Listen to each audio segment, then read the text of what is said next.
Olá, sejam muito bem-vindos. A inteligência artificial já não é mais futuro. Ela está acontecendo agora, transformando a medicina. Mas, como a gente sabe, grandes poderes trazem, sim, grandes responsabilidades.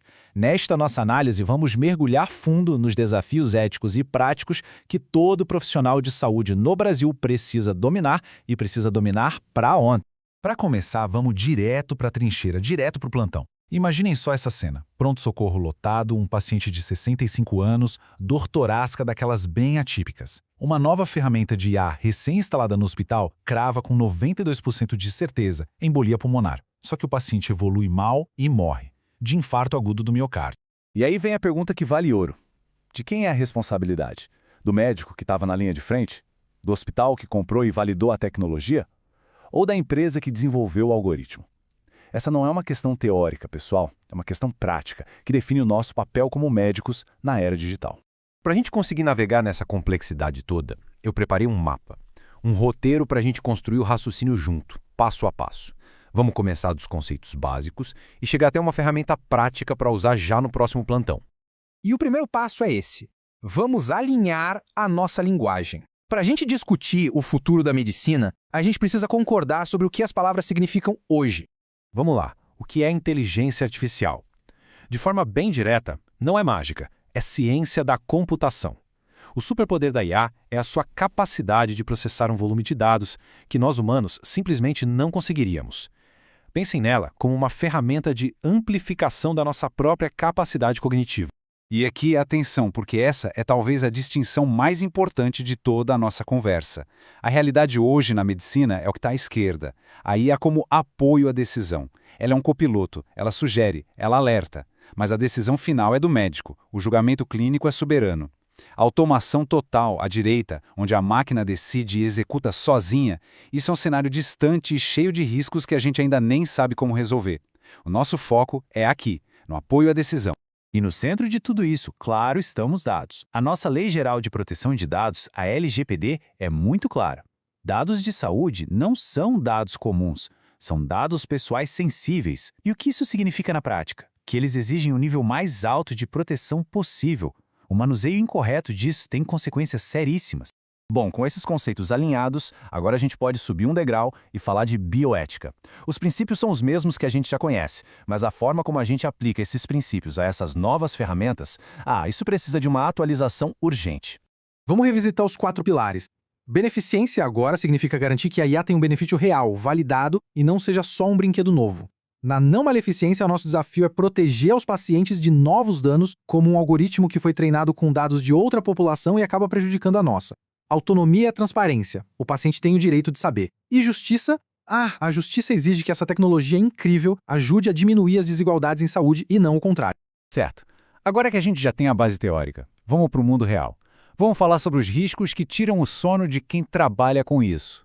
Onde é que a coisa pode dar e dá muito errado? Os riscos são vários, vão desde a quebra de privacidade, que já comentamos, até o viés que pode perpetuar injustiças. Temos o problema da caixa preta, que é quando a gente não consegue entender como a IA chegou a uma conclusão, e um risco muito atual, as alucinações, que é basicamente quando a IA inventa informações com uma confiança assustadora. Vamos para o nosso segundo caso clínico. Pensem na cena. UTI, plantão pesado, um residente exausto diante de um paciente grave, em choque séptico. Ele decide usar uma IA generativa para ajudar. A IA não só recomenda uma droga experimental, como para justificar, ela inventa um ensaio clínico que nunca existiu. O resultado, um dano grave ao paciente. E aí eu pergunto, onde foi a falha? Foi só a dependência do residente na tecnologia? Faltou supervisão do preceptor? A responsabilidade aqui é dividida?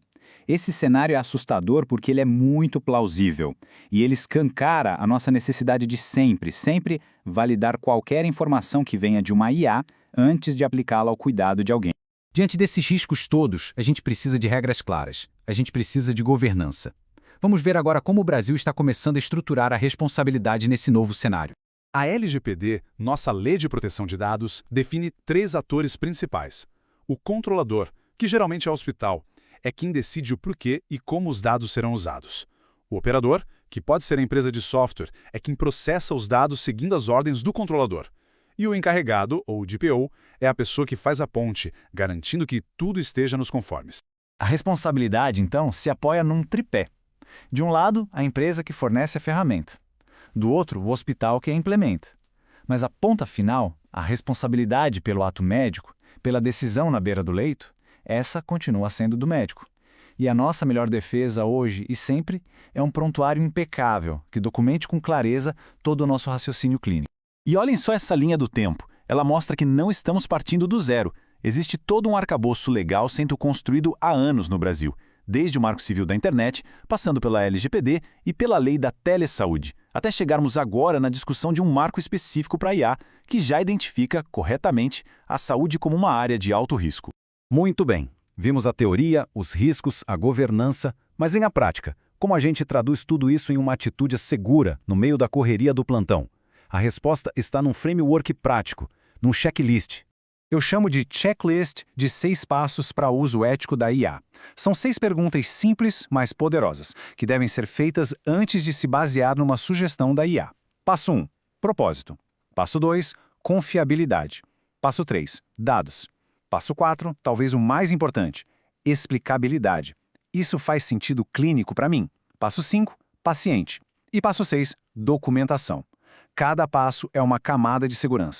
E olhem como isso funciona na vida real. Nosso terceiro caso. Uma ferramenta de IA sugere risco cirúrgico baixo, um ASA 2. Mas a anestesiologista experiente olha para o paciente e vê o que a máquina não viu. Sinais de uma apneia do sono grave e não tratada. Ela sobrepõe a sua decisão à da IA, reclassifica o paciente como ASA 3 e adia a cirurgia. O que ela fez? Ela usou o checklist mentalmente. Ela questionou a explicabilidade da recomendação da IA e aplicou o seu próprio julgamento soberano. A aceitação passiva da sugestão da máquina poderia ter levado a complicações gravíssimas na cirurgia. A soberania clínica pessoal não é teimosia, é a mais pura segurança do paciente. Estamos chegando ao final da nossa jornada. E eu espero que a mensagem central tenha ficado muito, muito clara. E a mensagem é esta, que eu gosto de resumir nesta frase. A tecnologia mais avançada na sala, seja no centro cirúrgico, na UTI ou no consultório, ainda é e sempre será o cérebro treinado e a consciência ética do profissional de saúde. Os algoritmos são ferramentas poderosas, mas a ferramenta final, aquela que integra, que pondera e que cuida, essa continua sendo a nossa. A tecnologia não vai pedir licença para entrar, ela já chegou. A questão não é se vamos usá-la, mas como faremos isso. Então, a pergunta que fica para todos nós é essa. Estamos preparados para sermos os médicos, os líderes e os guardiões da ética nesta nova era da medicina? A preparação começa agora, com conhecimento, com debate e com muita responsabilidade.